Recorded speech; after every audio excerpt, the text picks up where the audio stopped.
ಜಾಗೃತ ಕರ್ನಾಟಕ ರೈತ ಸಂಘ ಮತ್ತು ಕನ್ನಡ ಪರ ವೇದಿಕೆಗಳು ಎಲ್ಲರೂ ಒಗ್ಗೂಡಿ ಆಯೋಜನೆ ಮಾಡಿರ್ತಕ್ಕಂಥ ಈ ಒಂದು ಚರ್ಚೆಯಲ್ಲಿ ಭಾಗವಹಿಸಲಿಕ್ಕೆ ನನಗೆ ಅವಕಾಶ ಮಾಡಿಕೊಟ್ಟಿದ್ದಾರೆ. ರಾಜ್ಯದ ಹಿತದೃಷ್ಟಿಯಿಂದ ಇಂಥ ಒಂದು ಚರ್ಚೆಯನ್ನ ಆಯೋಜನೆ ಮಾಡಿರುವಂತಹದ್ದು ಬಹಳ ಆಲೋಚನೆಯಿಂದ ಕೂಡಿದೆ. ರಾಜ್ಯದ ಹಿತ ಮುಖ್ಯವೇ ಹೊರತು ರಾಜಕೀಯ ಅಲ್ಲ. ಆ ಒಂದು ಹಿತದಿಂದ ಆ ದೃಷ್ಟಿಯಿಂದ ಇವತ್ತು ಈ ಚರ್ಚೆಯನ್ನ ಆಯೋಜನೆ ಮಾಡಿದ್ದಾರೆ. ಇಲ್ಲಿ ಸಭಿಕರು ತಾವು ಕೆಲವರು ರಾಜ್ಯದ ಬಗ್ಗೆ ಚಿಂತನೆ ಮಾಡ್ತಕ್ಕಂಥವ್ರು ತಾವೆಲ್ಲ ಬಂದಿದ್ದೀರಾ, ತಮಗೆ ನಾನು ಧನ್ಯವಾದ ಹೇಳ್ತೇನೆ.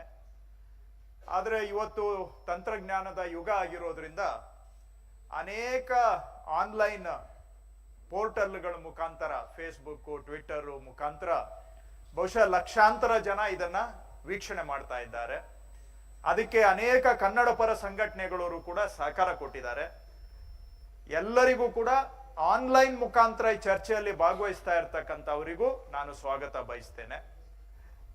ಕೇಂದ್ರ ಸರ್ಕಾರದ ಪ್ರತಿನಿಧಿಯಾಗಿ ಆಯೋಜಕರು ಶ್ರೀಮತಿ ನಿರ್ಮಲಾ ಸೀತಾರಾಮನ್ ರವರನ್ನ ಈ ಚರ್ಚೆಗೆ ಆಹ್ವಾನ ಮಾಡಿದ್ರು.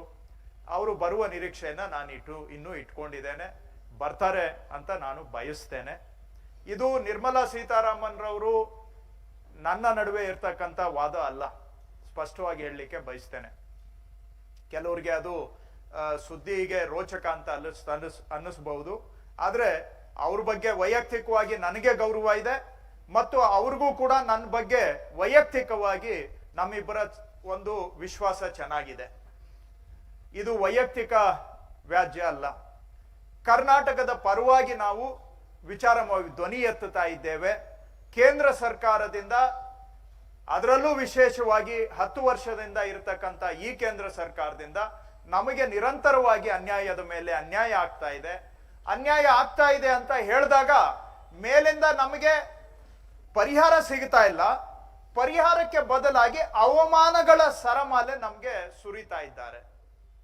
ಸೊ ಇದು ವೈಯಕ್ತಿಕ ವಿಷಯ ಅಲ್ಲ, ರಾಜ್ಯದ ಹಿತದೃಷ್ಟಿಯಿಂದ ನಾವು ಕೈಗೆತ್ಕೊಂಡಿರ್ತಕ್ಕಂಥದ್ದು. ಎರಡನೇದು, ಈಗ ಕೆಲವರು ಕೇಳ್ತಾರೆ ಏನು ಪಾರ್ಲಿಮೆಂಟ್ ಎಲೆಕ್ಷನ್ ಹತ್ರ ಬಂತು ಅಂತ ಇದು ಶುರುವಾಗಿದೆಯಾ ಅಂತ. ಅದು ಕಾರಣ ಅಲ್ಲ. ಯಾಕೆ ಇವಾಗ ಪ್ರಸ್ತುತ ಅಂತ ಹೇಳಿದ್ರೆ, ಕರ್ನಾಟಕ ನಮ್ಮ ಹಣಕಾಸು ಆಯೋಗ ದೇಶದಲ್ಲಿ ರಚನೆ ಆಗಿದೆ. ಅವರು ಕೆಲವೇ ದಿನಗಳಲ್ಲಿ ತೆರಿಗೆ ಹಂಚಿಕೆ ವಿಷಯದಲ್ಲಿ ತೀರ್ಮಾನ ತೆಗೆದುಕೊಳ್ತಾರೆ. ಆ ತೀರ್ಮಾನ ತೆಗೆದುಕೊಳ್ಳೋದಕ್ಕೆ ಮೊದಲು ರಾಜ್ಯದ ವಿಷಯಗಳನ್ನ ಪ್ರಭಾವಿತವಾಗಿ ಪ್ರತಿಪಾದನೆ ಮಾಡಬೇಕು ಅನ್ನೋದು ಇದರ ಹಿನ್ನೆಲೆ. ನಾವು ಎಲೆಕ್ಷನ್ಗೋಸ್ಕರ ಈ ಇಶ್ಯೂಗಳನ್ನ ರೇಕಪ್ ಮಾಡ್ತಾ ಇಲ್ಲ.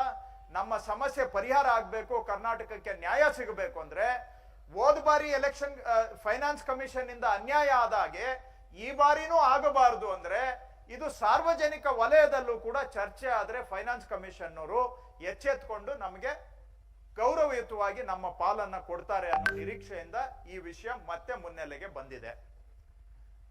ಇವತ್ತು ಚರ್ಚೆಗೆ ನಾವಿಲ್ಲಿ ಸೇರಿದ್ದೇವೆ.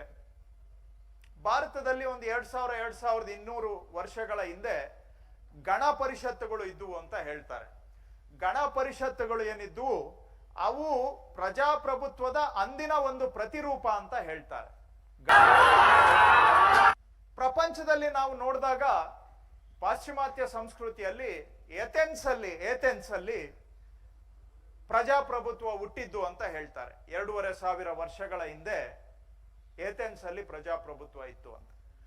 ಅಲ್ಲಿನ ಪ್ರಜಾಪ್ರಭುತ್ವದ ಸಾರಾಂಶ ಏನು ಅಂದ್ರೆ, ಯಾವುದೇ ವಿಷಯ ಬರಲಿ ಸಾರ್ವಜನಿಕವಾಗಿ ವಿಚಾರ ವಿನಿಮಯ ಆಗ್ಬೇಕು, ಚರ್ಚೆ ಆಗಬೇಕು. ನಿಮ್ಮದು ಯಾವುದೇ ಒಂದು ವಿಷಯಕ್ಕೆ ಪರ ಇರ್ಬೋದು, ವಿರೋಧ ಇರ್ಬೋದು, ಅಥವಾ ಆ ವಿಷಯದ ಬಗ್ಗೆ ಮತ್ತೊಂದೇ ವಾದ ಇರ್ಬೋದು. ಒಟ್ಟಾರೆ ಎಲ್ಲಾ ಜನಗಳನ್ನ ಸೇರಿಸಿ ಜನಗಳ ಮುಂದೆ ಚರ್ಚೆ ಆಗ್ಬೇಕು. ಆ ಚರ್ಚೆ ಆಧಾರದ ಮೇಲೆ ಸತ್ಯಾಂಶ ಏನು ಅನ್ನೋದು ಜನಗಳು ತೀರ್ಮಾನಕ್ಕೆ ಬರಬೇಕು. ಆವಾಗ ಜನ ಆ ತೀರ್ಮಾನದ ಆಧಾರದ ಮೇಲೆ ಜನಗಳು ಅವರ ಆಯ್ಕೆಯನ್ನ ಮಾಡಬೇಕು. ಇದು ಏಥೆನ್ಸ್ ಡೆಮಾಕ್ರಸಿಯ ಸಾರಾಂಶ.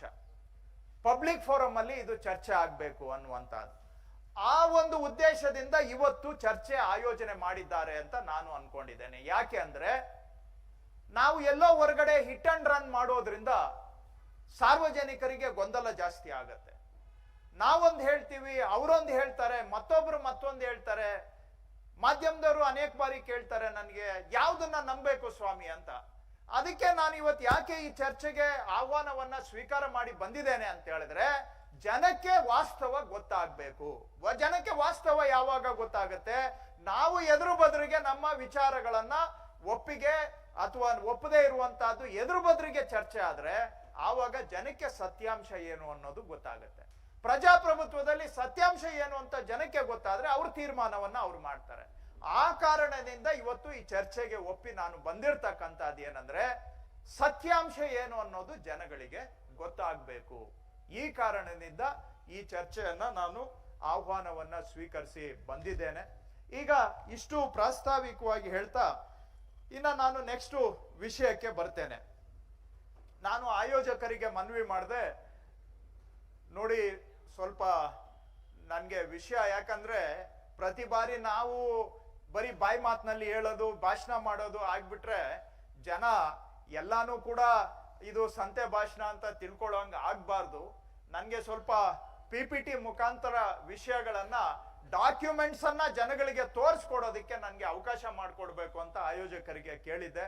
ಅವರು ಅದಕ್ಕೆ ಒಪ್ಪಿ PPTಗೆ ಅವಕಾಶ ಮಾಡಿಕೊಟ್ಟಿದ್ದಾರೆ. ಅದಕ್ಕಾಗಿ ಅವರಿಗೆ ನಾನು ಧನ್ಯವಾದ ಹೇಳ್ತಾ ಈಗ ನನ್ನ ವಿಚಾರ ಮಂಡನೆಯನ್ನ ನಾನು ಆರಂಭ ಮಾಡ್ತೇನೆ. ಜಿ ಕನ್ನಡ ನ್ಯೂಸ್ ಈಗ ನಿಮ್ಮ ಮನೆಯಲ್ಲೇ ನೋಡಿ. ಎಲ್ಲ ಕೇಬಲ್ಗಳಲ್ಲಿ ಈಗ ಲಭ್ಯ. Sun Direct 292, Jio TV 1334, U digital 162, City Cable 51, GTPL 17, Abhishek cables 821, Rock Line Telecommunication 51, Shri Basaveshwara number 60, Vinayaka digital number 53, in digital number 896ರಲ್ಲಿ. ನಿಮ್ಮಿಸ್ತದ ಜಿ ಕನ್ನಡ ನ್ಯೂಸ್ ನೋಡಿ ಆನಂದಿಸಿ.